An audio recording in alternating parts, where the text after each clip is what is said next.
Hello friends, and welcome to Gardening with Creekside. Today we are going to do Jenny versus Jerry yet again, Shrub edition. If you missed it last week, we did Jenny versus Jerry with the annuals. So basically we are taking annuals. We took two different plants and we debate them between back and forth. Now, y'all, this is all in fun. This is not an actual debate, and we know that it sometimes is apples versus oranges. It is in all fun. We try to put plants that maybe that you're trying to think of that's going in your garden. Do I do this plant or do I do this plant? And obviously we love all the plants. So sometimes it's very hard for us to kind of argue against one certain plant, but it's just a fun way to kind of get plant information out there. And you know, who doesn't love a good gardening video with lots of pictures in late January, right? Yeah, some of you are still in lots of snow. Even some folks in the south are tired of the snow. Tired of the cold. One big snow. We are tired of the cold. Dear it's been heavens. Very cold here. It's going to warm up this week, so we're getting this little surprise warmth tomorrow into Wednesday. Yes, yeah. So we are looking forward to that. We are looking forward to that. All right, so if you want more information on these, of course you can find them on the website gardeningwithcreekside.com, and all of these plants are available for pre-order, so you can go ahead if you're interested in something, you can go to the website, go ahead and pre-order it. We'll send it to you when it is appropriate for your growing zone, and all orders over $175 ship for free. So we've got a lot of folks taking advantage of that and doing and buying up a lot of plants. Yeah. So yeah, it is go time right now as far as that goes. It is, and I think every single plant that we're going to talk about, we have in our gardens here. Mm-hmm. So this will be fun to talk about. Okay, so without further ado, here we go. Hydrangeas. You got to start off with some hydrangeas. First, it is Little Lime Punch versus Quick Fire Fab. Both of these are Panicle hydrangeas for the sun. Start with that. You want to go first? Yeah, that's fine. I love Quick Fire Fab. Yes.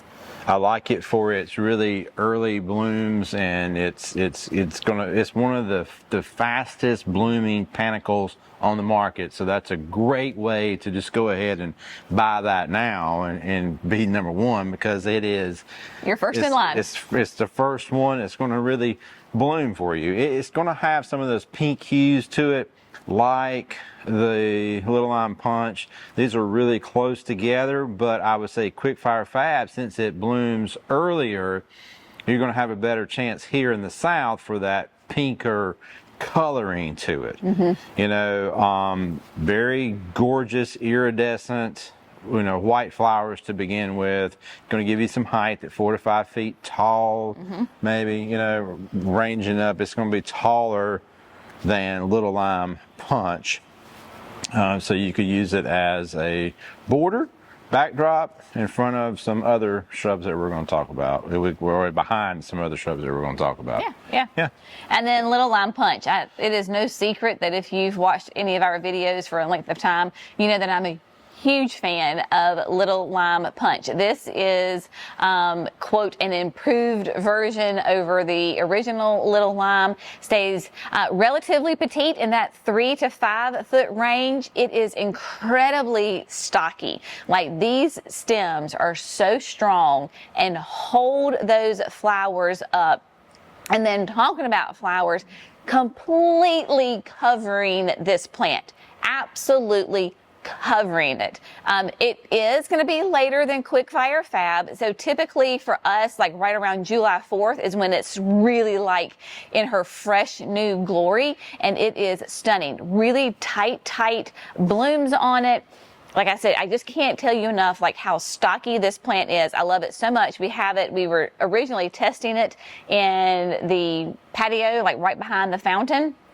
Loved it so much that we then brought it over and did it in mass here in the signature garden in the raised beds. And our friend Megan Matai over there at Spring Meadow Nursery is the one that bred this plant, and she just knocked it out of the ballpark, and just absolutely gorgeous. It is a panicle like Quick Fire Fab, So you're guaranteed to have flowers every single year, and you've got to have at least a minimum of 5 to 6 hours on both of these. Yes, both of them are same that way.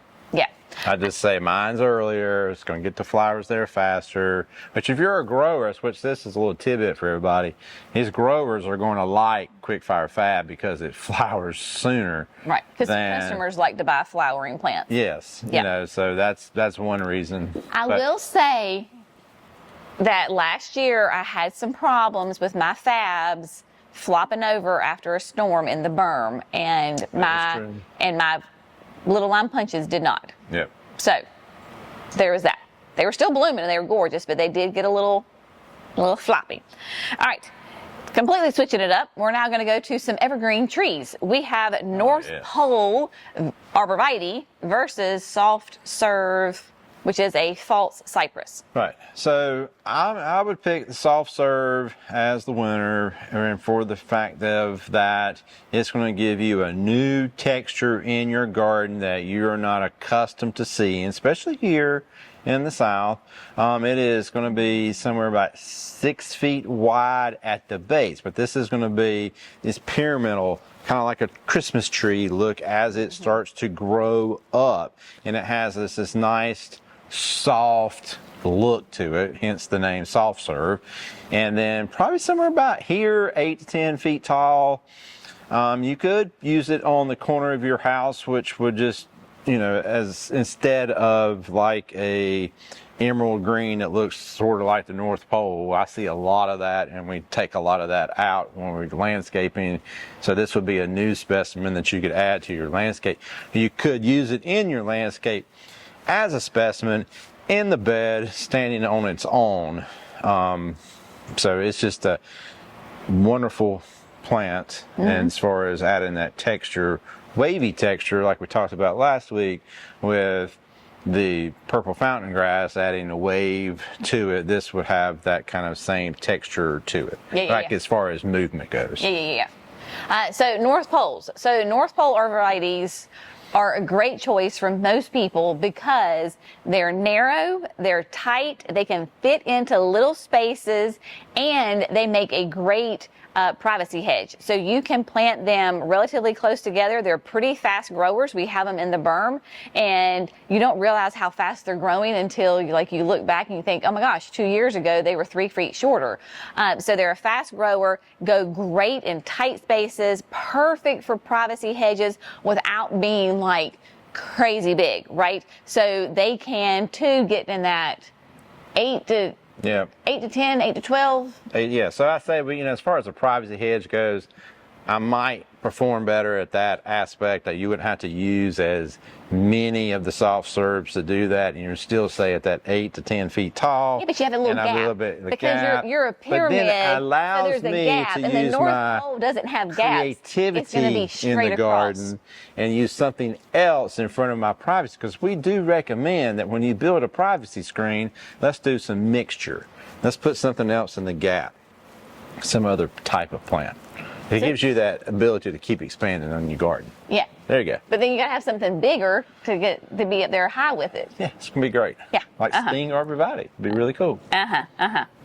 Next up, we have some buddleias, butterfly bushes. So it is the Pugster Blue versus the Pink Cascade II.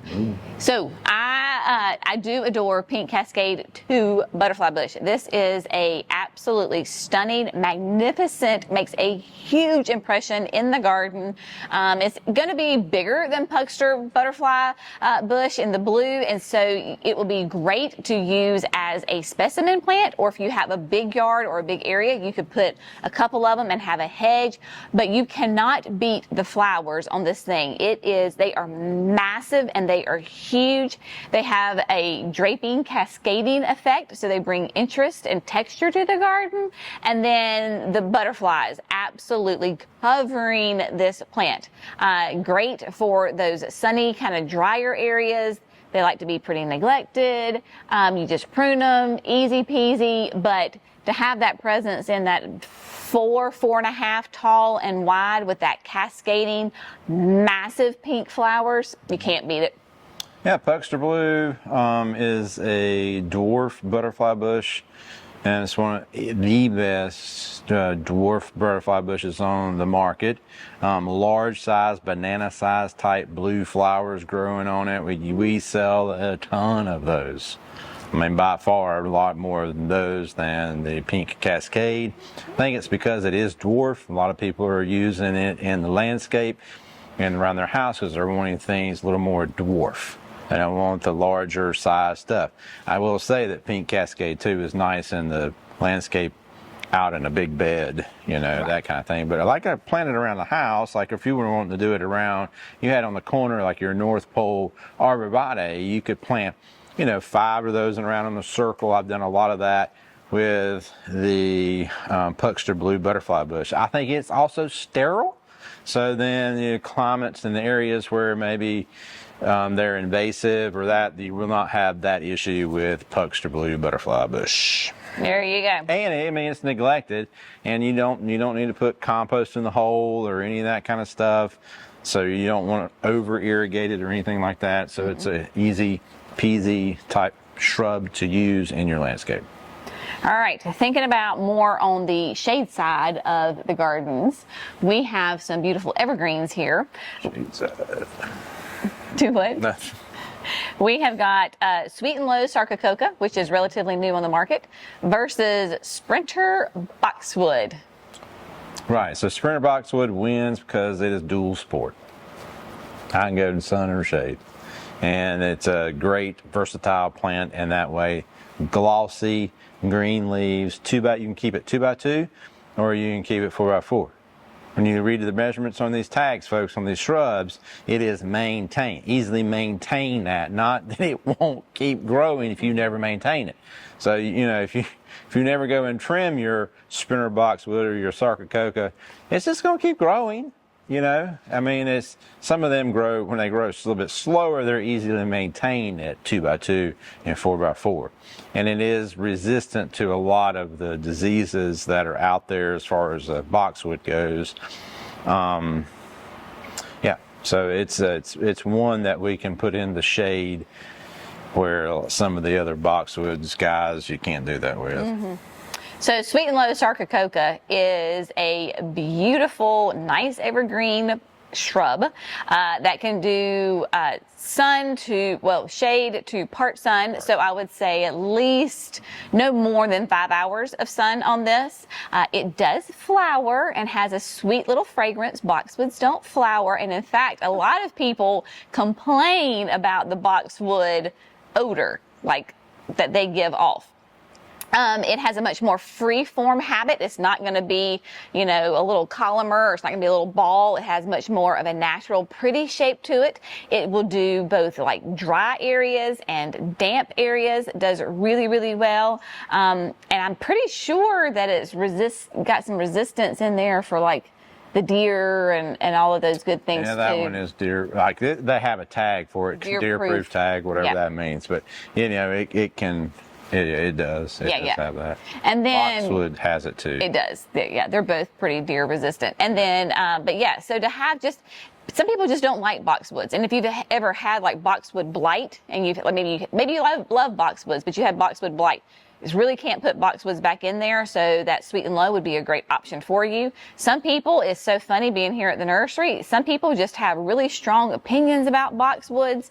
So this is a great, quote, replacement for a boxwood in those same kind of situations without being a boxwood, and doesn't have that odor. It doesn't really get spider mites. No pest on that. We don't deal with spider mite problem here with boxwoods. I know there's other locations in the country that deal with them, and it could be they're just not meant to grow well there. I don't know. Yeah, we have Japanese beetles. That's enough. That's right. That's enough. Dear heavens. All right, switching it up a little bit here. Winecraft Gold Smokebush versus the Temple of Bloom Seven Suns Flower. So the Winecraft Gold, I absolutely fell in love with this plant a couple of years ago when we did the privacy berm. You want to talk about a massive, like, eye-catching plant with that beautiful chartreuse color. It is a fast grower. We planted it as a 1 gallon, and that would be 2 Novembers ago, or is it 3 Novembers ago now? I don't remember when we did the berm.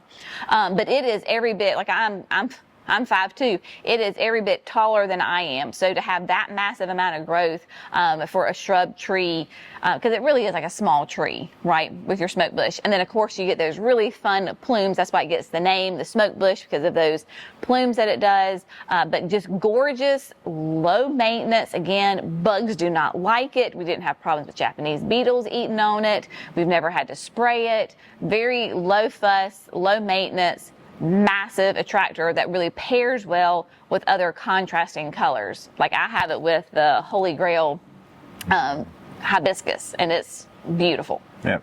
So yeah, the Seven Suns Temple of Bloom. Temple of Bloom tree, right? Yep. I would say, you know, that I'm going to give some nice interest into the garden as far as height goes, right? So it gives that canopy appeal to it. You'll see it out there. If we were to have one in the signature garden, it'd be nice to have a really large size one to put in. I think they're moderately fast growers.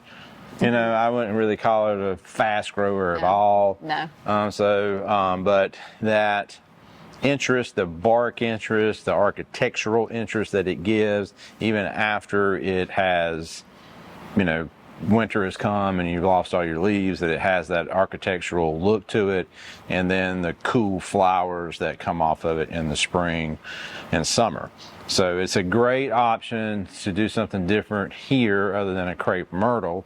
And so that's a big plus for that tree. Yep, absolutely.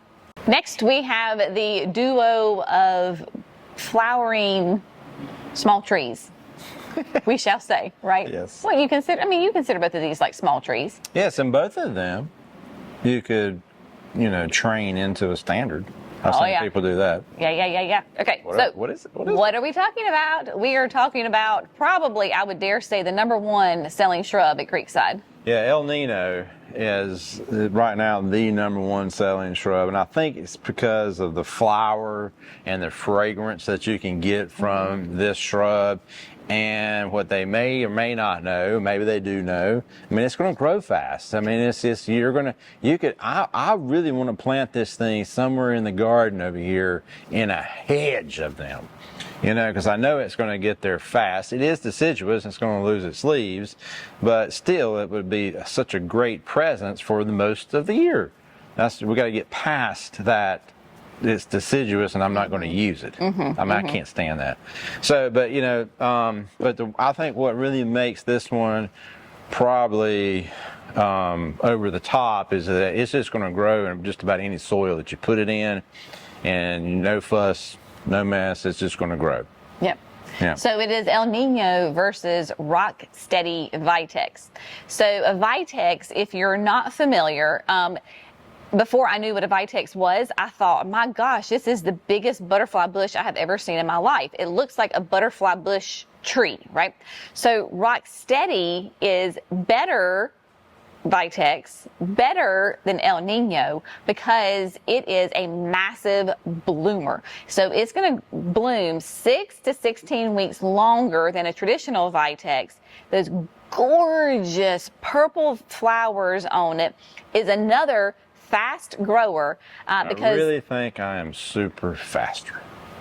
Okay, I'm just saying I am really fast. I am just saying that we were able to snag some 3 gallons at the end of the season. But prior to that, I did not have one, so I went and got one from the online shipping as a quart. And I planted it in a container. And in less than, it wasn't even a full growing season like summer, like it wasn't the full summer, it had already filled in a 5-gallon container with roots shooting out the bottom. So I dare say that the Rock Steady is just as fast or faster grower than the El Niño.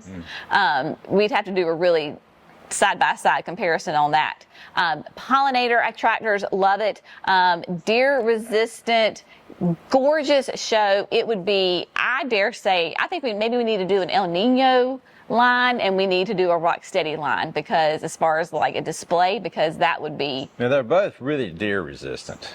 They are. Yeah. And then, of course, with the vitex, it has more of like a silvery blue foliage to it. Really nice. No pest bothered it. No Japanese beetles. No caterpillars. Nothing bothered this vitex. So it is absolutely gorgeous.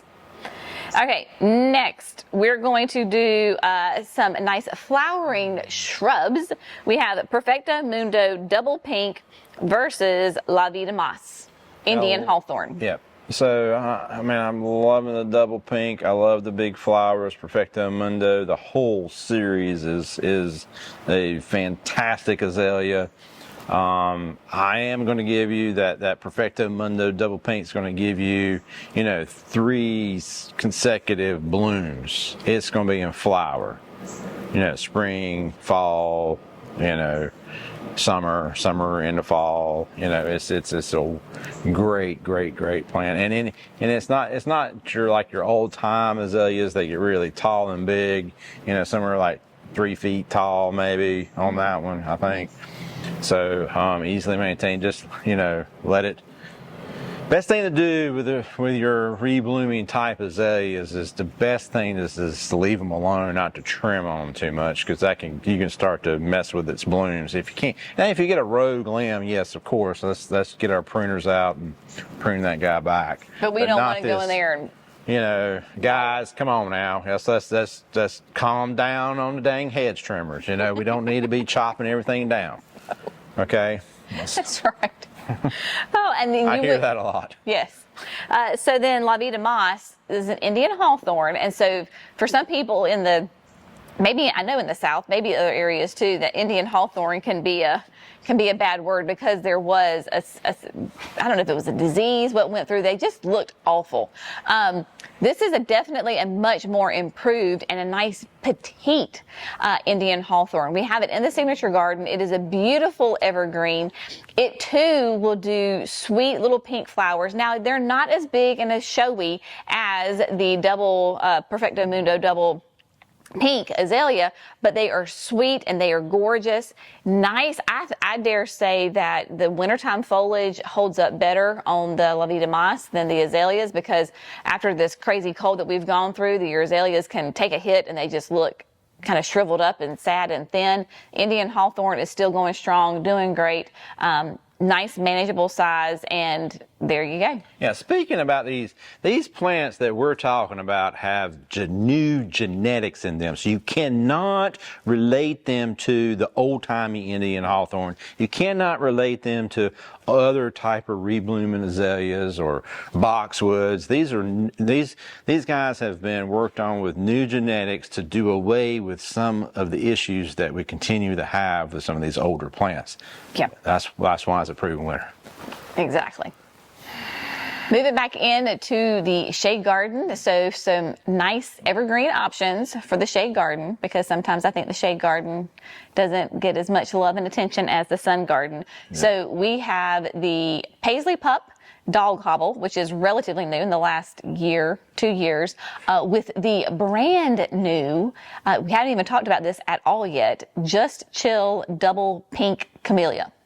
Super excited about this camellia because I do love a good camellia. So I'm going to go first with this camellia. Yep. Right? I'll come in with a hammer afterwards. Feeling the love from my hubby. Here you go. I tell you what. Bring in the hammer. All right, so of course, camellias. Why do we love camellias? We love camellias because they give us beautiful flowers. They are a nice, glossy, evergreen shrub. So the Just Chill Double Pink is going to be basically like 8 feet tall at maturity and 5 feet wide. It's going to take a minute to get there. Yes, it will. But when you get there, it is a huge presence, gorgeous leaves on it. Those new foliage is going to have like a little bit of a red hue to it. And then you cannot beat those double pink flowers. This is going to be a fall bloomer. So when you're tired of a long hot summer, you're ready to go into winter, you've got this gorgeous shrub covered in these double pink flowers. It is deer resistant, it is disease resistant, it is hardy in zones 6B to 9B, so it's going to be a little bit more cold tolerant than your traditional camellias, and this is going to be in that part shade to shade garden. If you're in that 6B, you can absolutely do more sun. If you're in the warmer zones, you need to do a little bit more shade on it. What are you doing over it? Oh, she is getting information in from the spectator type. You know, what is this? Well, it's a brand new plant, so I'm making sure that I have my information. All right, Mr. Fancy Pants, you go ahead. What is it? Yes, what is it? Like, What's the plant? All right, keep going. I'm done. You're done? Your turn. All right, yeah, so I'm gonna be in my mirage of colors all the time. He loves that word. He used this on the last time at the annuals. Yes. I'm trying to remember what plant it was, but it was the pink lemonade. So my Paisley Pup is going to be in my mirage of colors all the time. It's white, green, and pinkish colors. I mean, we would bring in 30 and 30 would be gone. I'm going to stay relatively short, not very large at all, maybe like 2-3 feet or so. Use it in the border, in your shade garden. You're going to be able to see it in the garden. It's going to light up that space. It'd be fun and pretty, and maybe in front of some camellias to add to the camellia when the camellia is just green, and then it has its mirage all down in the front. And then that camellia with its double pink, when it comes in the flower, the two of them are going to work together and be a beautiful specimen in your yard, in your landscape or your yard, right? Yeah. You could, I mean, if you had a house that was facing north, right? North and northeast. Right. So, and if you wanted to use the camellia as a corner piece and then use the Paisley Pup as something in front of it around, that would be a nice look. It would be a nice combination. Yeah. I think we've just come up with a nice pairing. Yes, this is a great pairing For the shade garden. Yes. Shade, and both of these can handle that morning sun because so when we say shade, don't think that we mean it has to be an absolute total shade. We mean definitely 5 hours or less. And if you do 5 hours or less, or that filtered sun, then that would be... Filtered sun is fine. Yeah. I think sometimes shade is just so misconstrued in the fact of it. That nobody has this deep, deep shade. Very few people. I mean, there are rare people that have true deep shade all the time. Yeah. Yeah, absolutely. All right, let's see, where are we? We are at, some native plants. Are you ready to go native? Sure. Okay. Sugar Shack Buttonbush versus Vanilla Spice Summersweet. So Vanilla Spice Summersweet is going to be the winner because of its beautiful flowers and its gold texture at the end.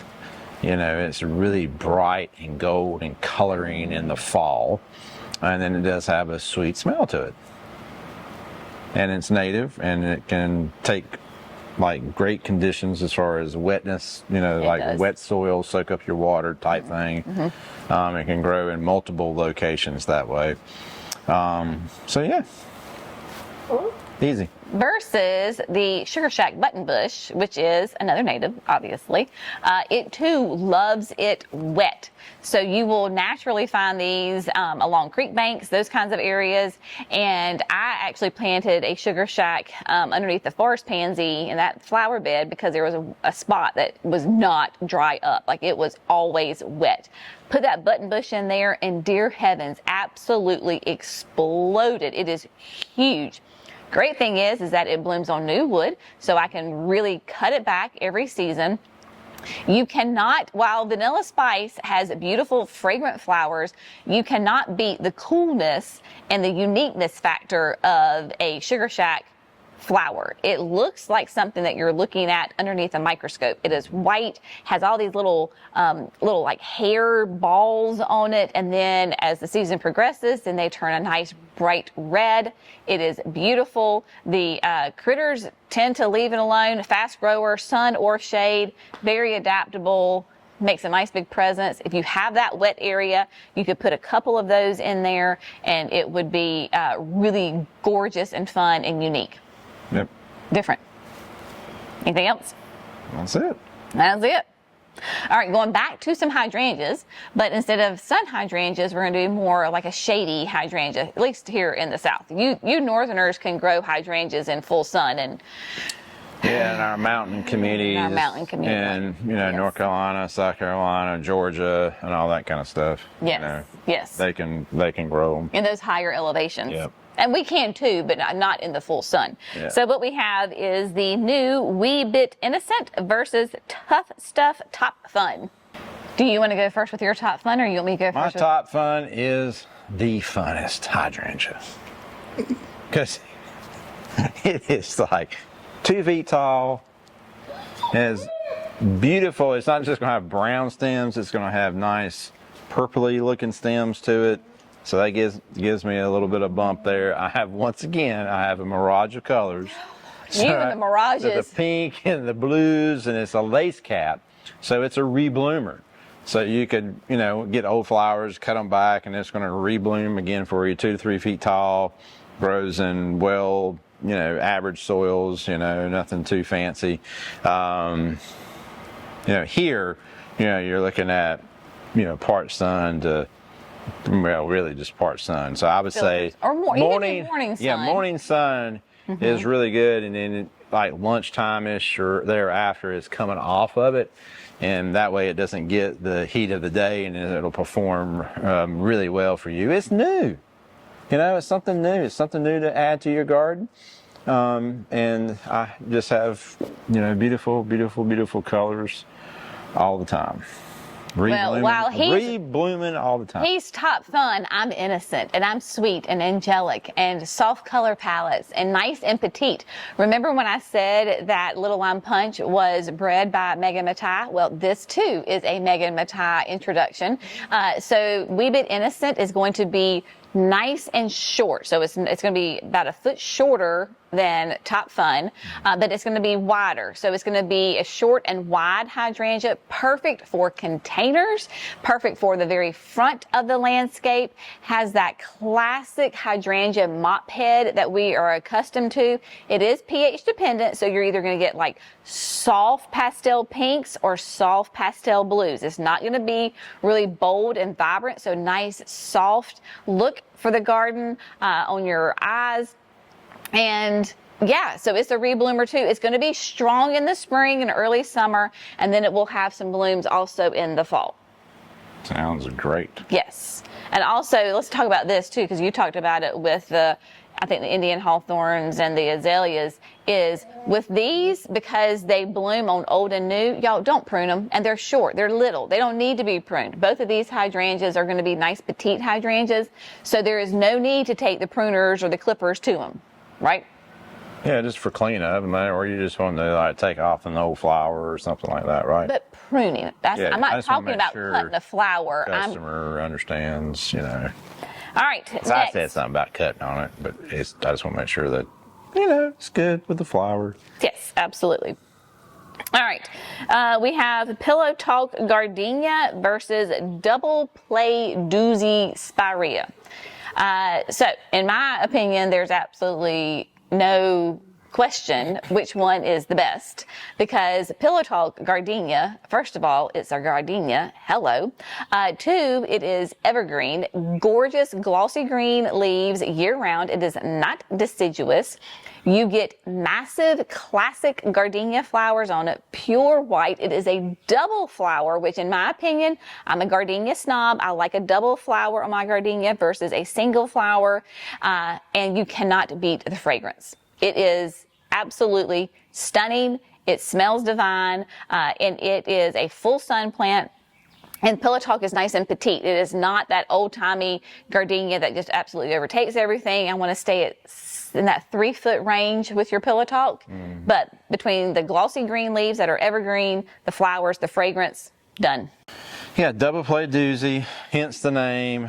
I'm going to have multiple colors because I'm just going to have fun in the garden. It could be a mirage of colors, but not quite like, Paisley Pup and, some of these azaleas that Pretty Winters has, but not quite like that. Okay. But it's going to, what I like about it is it does come out of dormancy very quick.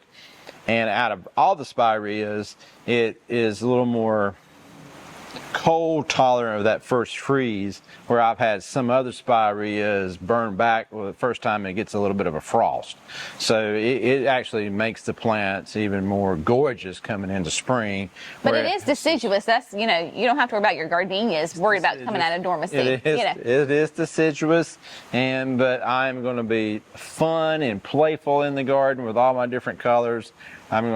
My leaves are come out green and kind of change as the time goes along, and I'll have the rosy colored flowers, and I can also just be, I can be trimmed back and then reflower. You're also sterile, which is good. Yeah. So, trying to help him out here a little bit. So Double Play Doozie is sterile, so that's why it's a rebloomer. So you don't have to worry about it spreading. So if you've ever had spireas, you don't have to worry about it with Doozie.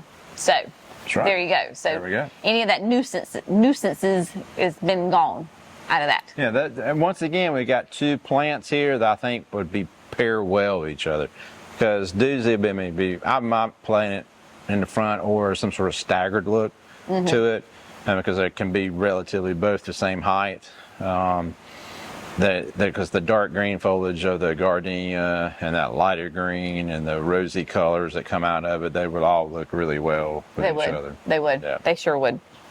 And then our last one, we're going to do some roses. So we have Rise Up Amberness versus the Oso Easy Italian Ice. You know how Italian ice. Yeah, you love the Italian, I tell you. Yes. I'm an amber girl. Italian foods are tasty and have nice flavors to them. The Italian ice brings that to the garden. Brings some flavor to the garden. It does. It's like gets everybody excited with it. It has a beautiful foliage to it. I guess green with some dark into it. It's not as prickly as some other landscape roses I've dealt with. Very gorgeous with yellowish flowers, they're mirage there is a mirage of colors on all over. See, it's got yellows and pinks and whites. Yes, it does. So it's excellent. Out of all of them, of those landscape roses, pretty winners, I think that's one of the prettier ones. Yep. And then of course, stay short, Yeah. So Rise Up Amberness, right? So the Rise Up Amberness, this is going to give you some height in your garden. You can use it as a shrub rose, or you can use it as a mini climber. I chose to put it in the garden boxes at the new terrace gardens. I put a obelisk with it. Not that it really needs an obelisk, but more for like structure look to it. You cannot beat the fragrance of Rise Up Amberness. First of all, it is a beautiful amber color. It is that rich, beautiful orange. It's not a Clemson orange, but it's this really rich amber color that smells like a rose should smell. If I'm going to go to the trouble of having roses, then I want my roses to have a lovely fragrance to them. Definitely checks the box on that. And then, of course, your pollinator attractors, right? I mean, at the end of the season, we had bees all over this plant. So that is a great thing for sure. And then, same thing with your rose, but blooms on new growth. So you can give it a nice prune. You don't have to worry about really over pruning your roses. Give it a nice prune and you're going to be rewarded with this beautiful flush of flowers really throughout the entire season. Yeah. All right. So there you go, my friends. I think we had 13 shrub comparisons, Jenny versus Jerry on those. Hopefully this has been fun, informative. I do think we will have a perennial edition as well, because that's what y'all are asking for. So maybe we'll do that sometime. Yeah, maybe. We'll see. Let us know. If you're tired of it, just tell us this is no, or you're like, yay, do this again, so we can do it again. So anyway, hope you found it fun. Y'all have a great day. We'll see you in the next video. Bye, friends.